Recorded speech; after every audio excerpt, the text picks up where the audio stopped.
Baik teman-teman, yang pertama tentang agama tadi kan.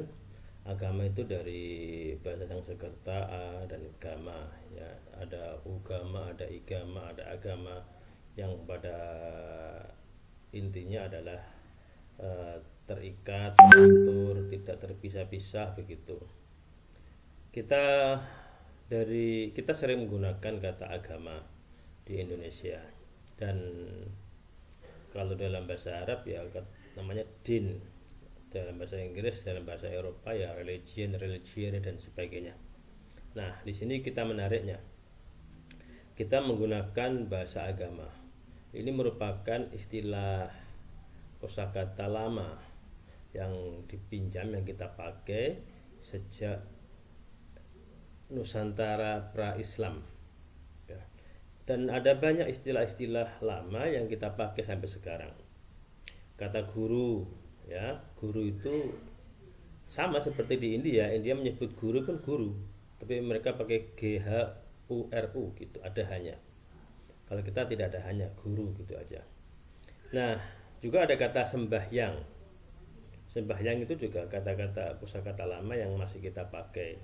Dan dulu kita waktu kecil, waktu di kampung, sembahyang itu ya identik dengan Islam kan ya. Sama seperti kata kiai. Kiai itu sebetulnya merujuk ke orang-orang yang tua, yang sudah dianggap arif bijaksana, atau pada sesuatu yang dianggap memiliki nilai tertentu. Keris itu. Senjata-senjatanya Pangeran Diponegoro itu namanya kiai-kiai. Bahkan di Jogja masih ada Yai Slamet ya. Tahu Yai Slamet? Yai Slamet itu kerbau bule. Kebo. Orang Jawa bilang kebo. Kebo yang pigmennya hilang sehingga dia jadi putih gitu ya. Kebo bule gitu kan. Tuh.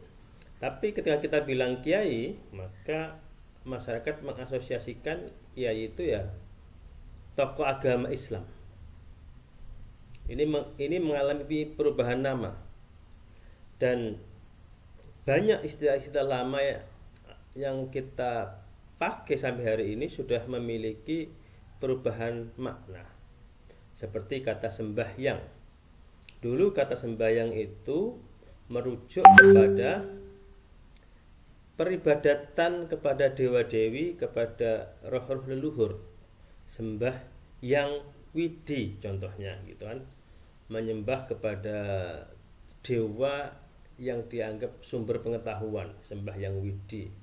Tapi ketika Islam masuk, kata sembahyang itu digunakan dengan perubahan nama, dengan perubahan makna ya, dengan perubahan makna. Lafadznya tetap sembahyang, tetapi maknanya sudah beda. Jika sebelum Islam sembahyang itu maknanya adalah apa tadi, menyembah kepada dewa-dewa, pemujaan kepada roh-roh. Tetapi ketika Islam datang, Islam mengubah paradigma cara berpikir masyarakat Nusantara. Lalu kosakata lama itu pun mengalami perubahan makna, sehingga maknanya berbeda. Karena itu, kalau sekarang ada beberapa teman kita yang mengkritik, jangan menggunakan kata sembahyang, gunakan kata sholat. Ya, kalau dia kembali ke makna sembahyang Pak pra-Islam, ya memang antara sholat dan sembahyang itu berbeda. Tetapi dia lupa bahwa kata sembahyang itu yang telah kita ubah maknanya sudah memiliki makna yang berbeda dengan makna sebelumnya. Jadi tidak bisa kemudian kata sembahyang dipertentangkan dengan kata sholat. Kata sembahyang itu sesungguhnya penerjemahan kata sholat. Kalau berbahasa Arab, sembahyang berbahasa Indonesia gitu. Jadi sama ya, sama maknanya, meskipun kata sembahyang kita pinjam dari istilah lama, tapi secara makna berbeda. Dan ini sudah biasa terjadi dalam semua kebudayaan, dalam semua peradaban.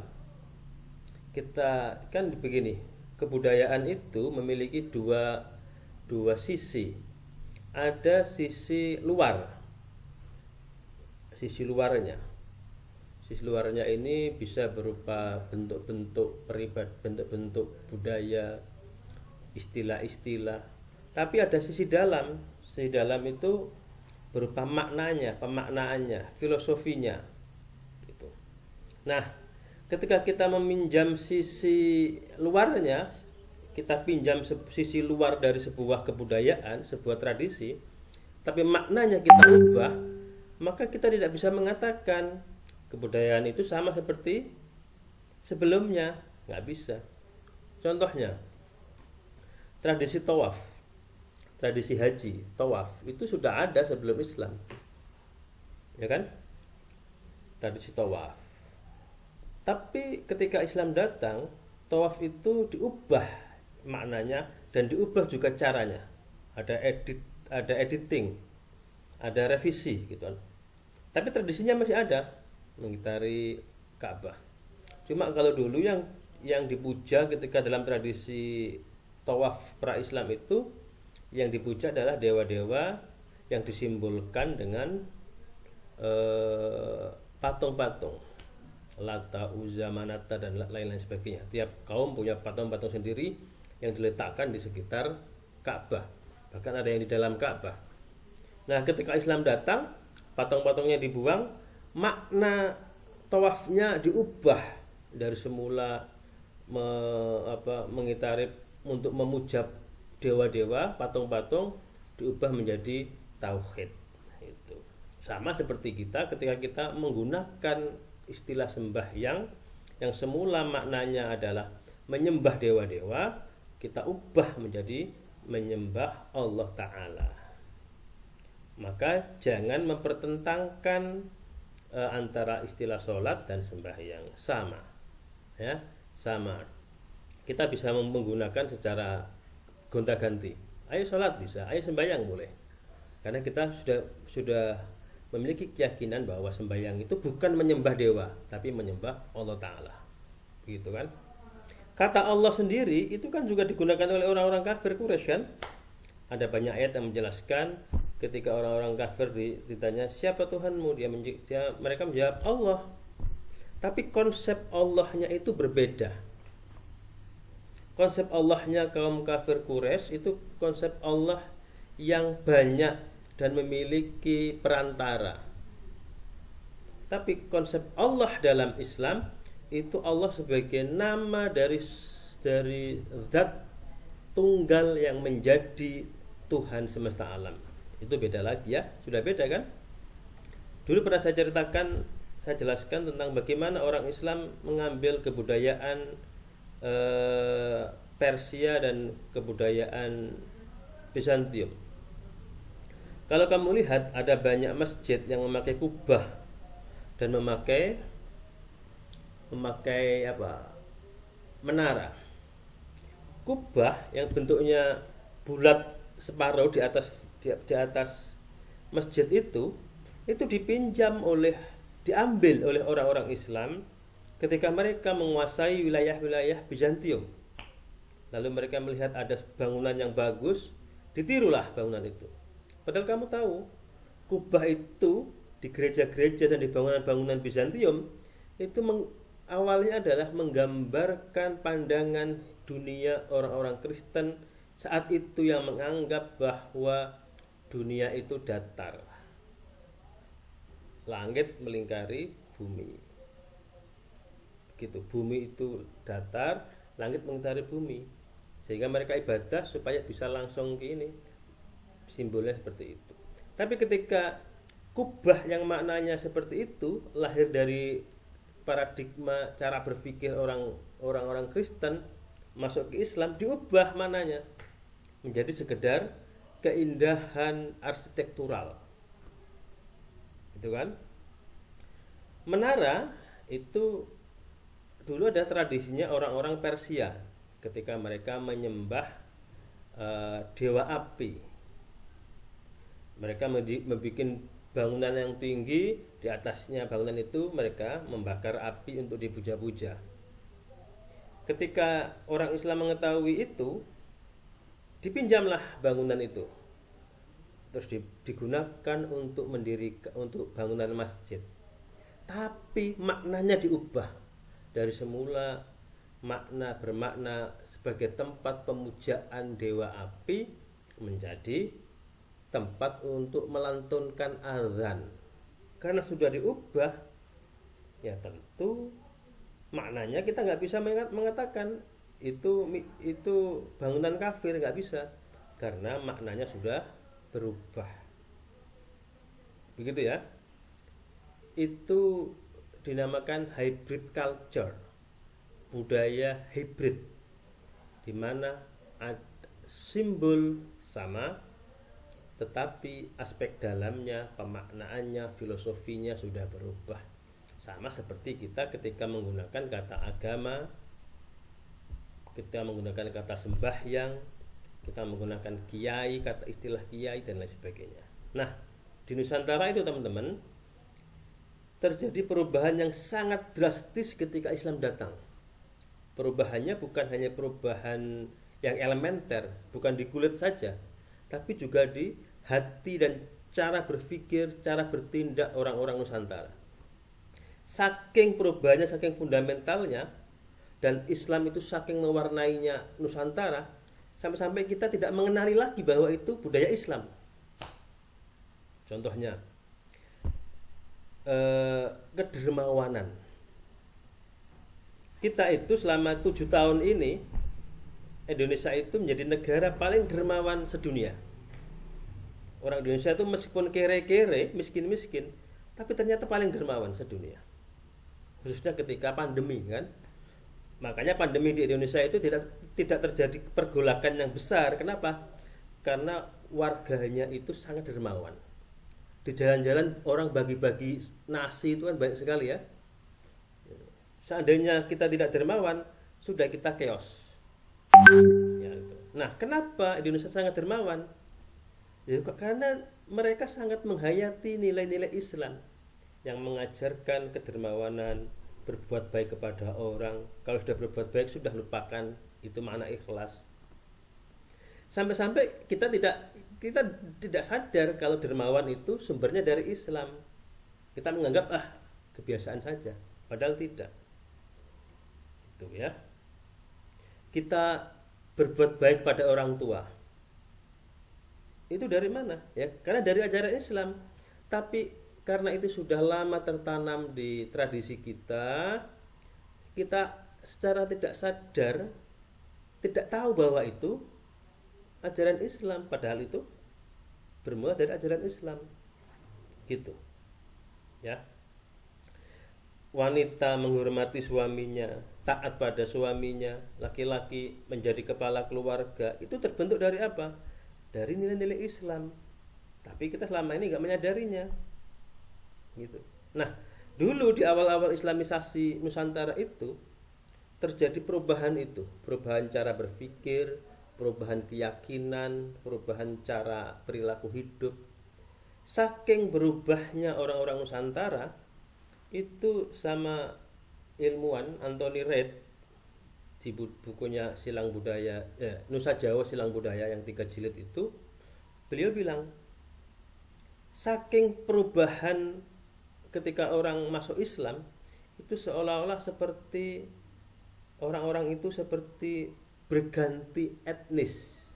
Bayangkan, berganti etnis.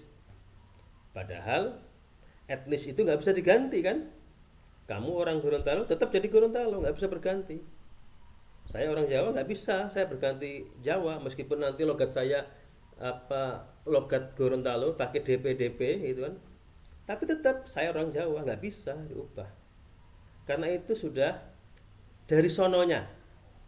Nah, dulu orang Nusantara dari keyakinan lama Hindu, Buddha, dinamisme, animisme masuk ke Islam, itu mereka berubahnya totalitas, drastis, radikal. Saking radikalnya perubahan itu sampai-sampai diibaratkan seperti berganti etnis. Ya, contohnya dulu laki-laki Nusantara itu rambutnya panjang, Mbak ya. Jadi yang panjang itu laki-laki dulu. Makanya kalau kamu lihat film-film action lama, Saur Sepuh, ya. Kalau kamu coba lihat di YouTube itu Saur Sepuh, Angling Darmo itu rambutnya panjang-panjang laki-laki. Tapi ketika Islam datang, mereka rambutnya dipotong. Jadi pendek kayak akhirnya sekarang ini. Perempuan di zaman pra-Islam, Nusantara pra-Islam, itu pakaiannya di bawah payudara. Jadi kelihatan payudaranya. Pakai kemben itu kain untuk menutup satu itu, ya. Di bawah payudaranya kelihatan. Itu pra-Islam. Ketika Islam datang dinaikkan pelan. Payudara ditutup. Lama-lama menjadi jilbab, menjadi kerudung, menjadi jilbab, sekarang menjadi hijab. Bahkan sekarang ada yang pakai cadar. Itu perubahan. Ya, perubahan sangat drastis. Dari semula telanjang kemudian menjadi pakai pakaian. Laki-lakinya cuma pakai baju, pakai celana dari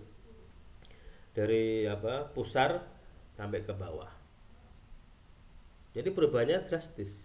Dulu laki-laki dan perempuan Nusantara itu sebelum Islam, ketika berumah tangga, ketika suaminya meninggal, si istri itu juga harus mati. Gitu. Harus ikut mati. Jadi ketika suaminya dibakar, maka si istri ikut nyemplung ke bara apinya itu. Sekarang tidak ada kan? Ya, sekarang tidak ada. Sekarang suaminya meninggal, istrinya 4 bulan setelah itu menikah lagi kan? Menikmati hidup. Itu perubahan-perubahan yang terjadi di Islam. Ya, terjadi karena Islam. Dulu upacara-upacara keagamaan, animisme, dinamisme di Nusantara itu ketika dalam upacara-upacara khusus kayak kemarau panjang, terus minta hujan, itu yang dikorbankan apa? Cewek perawan. Ya, cewek perawan. Lalu mereka dikorbankan agar dewa-dewa menurunkan hujan. Tapi ketika Islam datang berubah. Ya, terjadi perubahan besar. Nah, nilai-nilai Islam itu sesungguhnya sudah sangat tertanam dalam tradisi kita Indonesia. Kita 7 hari dalam 1 pekan itu hari apa? Dari Islam. Kalau kamu di Jawa, hari itu ada 6. Pon, Paing, Kliwon, Wage, apa? Lupa saya, ya. Saya lupa, saya orang Jawa tapi lupa. Ya, kalau di kalender orang-orang di Jawa itu ada Rabu Kliwon. Ya. Pahing apa? Pahing, ya. Wage, Pon. Tapi ketika Islam datang, ketika Sultan Agung itu menjadi Raja Mataram, diubahlah itu. Ya perubahannya nggak langsung itu kan, digabung. Makanya ada hari Rabu, Kliwon, Jumat, Pahing gitu kan. Ada hitung-hitungannya. Sehingga kita sekarang menggunakan waktu 7 hari dalam seminggu. Coba kalau kita tidak kenal Islam, sampai sekarang kita 5 atau 6 hari. Gitu. Nah, termasuk dalam hari-hari, dalam waktu-waktu keseharian, kita secara nggak sadar pola hidup kita itu diatur oleh waktu sholat kita. Nanti sore ke rumahku ya. Oh iya, jam 5:30. Oh jangan 5:30, waktunya maghrib. Nanti ada habis maghrib. Diatur oleh. Kamu bangun jam berapa? Bangun jam 5 subuh. Coba kalau kita tidak ada sholat subuh, bangun kita jam 7. Itu. Jadi kita itu sebetulnya Islam di Indonesia itu sudah embedded, sudah menyatu dalam kehidupan kolektif kita. Meskipun tidak sempurna, ada ketidaksempurnaan kan, itu wajar karena kita manusia, nggak bisa sempurna. Kalau ada kekurangan oke, ya. Tapi kekurangan itu jangan membuat kita menjadi merasa tidak Islami. Coba gini, ketika Ramadan, seminggu pertama Ramadan itu hampir semua orang puasa, ya kan? Tapi sudah masuk pertengahan, apalagi masuk akhir, banyak orang tidak puasa. Kita akan menganggap tidak Islami. Tapi kita tidak sadar. Kalau saya masih mensyukuri. Ketika banyak teman-teman kita yang nggak puasa, mereka masih malu-malu. Ya, ketika makan di warung, warungnya masih ditutup, ya kan? Ketika mau minum, mereka masih sembunyi. Itu artinya apa? Mereka masih punya kesadaran bahwa tindakannya itu salah. Yang bahaya itu kalau kita melakukan kemaksiatan, pelanggaran secara terus terang. Nah, itu berarti rasa nilai bahwa itu salah sudah tipis, sudah nggak ada. Nah, dan sekarang itu mulai muncul banyak. Ada banyak konten-konten di medsos itu yang telanjang, perempuan telanjang joget-joget, ya kan? Ada banyak podcast yang membahas hal-hal sensitif rumah tangga, perzinahan dia hubungan intim dengan ibu kosnya, bapak kosnya, dengan temannya, itu diumbar. Ya. Yang ini yang masalah. Tapi kalau dia melakukan kemaksiatan, lalu kemaksiatannya itu ditutupi, tidak diumbar, apalagi tidak diceritakan dengan bangga, dia masih memiliki iman. Ya, masih ada rasa titik iman di dadanya, sehingga dia merasa itu salah. Karena itu salah, saya nggak boleh mengumbarnya. Nah, itu masih kita syukuri, kita doakan semoga dia imannya semakin kuat sehingga bisa meninggalkan kemaksiatan itu. Jadi kita lihat yang positifnya, yang baiknya, itu ya, itu agama. Jadi meskipun istilahnya sama, tetapi maknanya beda. Sama seperti gini, orang Kristen di Nusantara, di Indonesia, di Malaysia, itu menyebut Tuhannya adalah Allah, ya kan? Kalau ditulis sama A-L-L-A-H, tetapi konsep Allah dan Allah itu berbeda. Mereka Allahnya itu Trinitas, satu tapi tiga, tiga tapi satu. Kalau di kita Allah itu tunggal tauhid. Gitu. Maka kita nggak bisa menyamakan. Oh sama Tuhanmu, konsep ketuhananmu, kamu Allah itu juga Allah. Nah, itu nggak bisa disamakan. Ya. Kata sama, makna berbeda. Tuh ya. Nah pertanyaannya tadi, apa perbedaan agama dan kepercayaan? Ini istilah yang tumpang tindih ya, dan tergantung pada bagaimana kita mendefinisikan apa itu agama. Kalau kita mendefinisikan agama itu secara longgar, bahwa agama itu adalah sistem kepercayaan kepada sesuatu yang dianggap adikodrati di luar diri manusia, maka antara agama dan kepercayaan sama. Tapi kalau kita mendefinisikan agama secara ketat, agama itu harus punya lembaga keagamaan, harus memiliki sistem ritus tersendiri, harus memiliki kitab sendiri, maka sistem kepercayaan itu bisa jadi berada di luar agama. Itu. Ya, seperti itu. Jadi tergantung pada definisi, kita mendefinisikan agama itu seperti apa. Tapi yang pasti semua agama pasti memiliki sistem kepercayaan. Sehingga kalau kita mendefinisikan agama secara longgar, semua bisa dianggap sebagai agama. Ya, sebagai agama. Seperti kepercayaan di Jawa ada Kejawen, ada di Sunda ada Sunda Wiwitan, di Gorontalo juga ada agama-agama lokal, kepercayaan-kepercayaan lokal. Kalau agama didefinisikan secara longgar, semua itu masuk agama. Tapi kalau didefinisikan secara ketat, mereka bisa tidak masuk ke dalam agama. Itu. Oke, itu dari saya.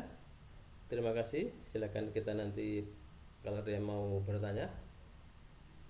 Alhamdulillah. Baik, terima kasih. Kita sudah menyelesaikan perkuliahan selama 1 semester ya. Tinggal UAS. Nanti insya Allah saya kirimi tugas UAS-nya. Dan saya minta maaf jika dalam 1 semester ini menemani teman-teman semua belajar ada kesalahan, ada kekurang pasannya. Saya minta maaf dan saya harap teman-teman tidak puas dan terus belajar ya, karena belajar itu kalau hanya mengharapkan dari pertemuan dengan dosen itu kalian ya nggak dapat apa-apa, harus belajar sendiri. Sekarang sudah banyak sumber-sumber ilmu pengetahuan yang bisa kalian akses, kalian pelajari, tinggal kalian mau mempelajari atau tidak, ya. Baik, mari kita akhiri dengan bacaan hamdalah. Alhamdulillahirabbil alamin. Kita mendapatkan dari Allah dan kita mendapatkan Amin. bermanfaat untuk pribadi, keluarga dan masyarakat sekitar kita. Assalamualaikum warahmatullahi wabarakatuh. Waalaikumsalam.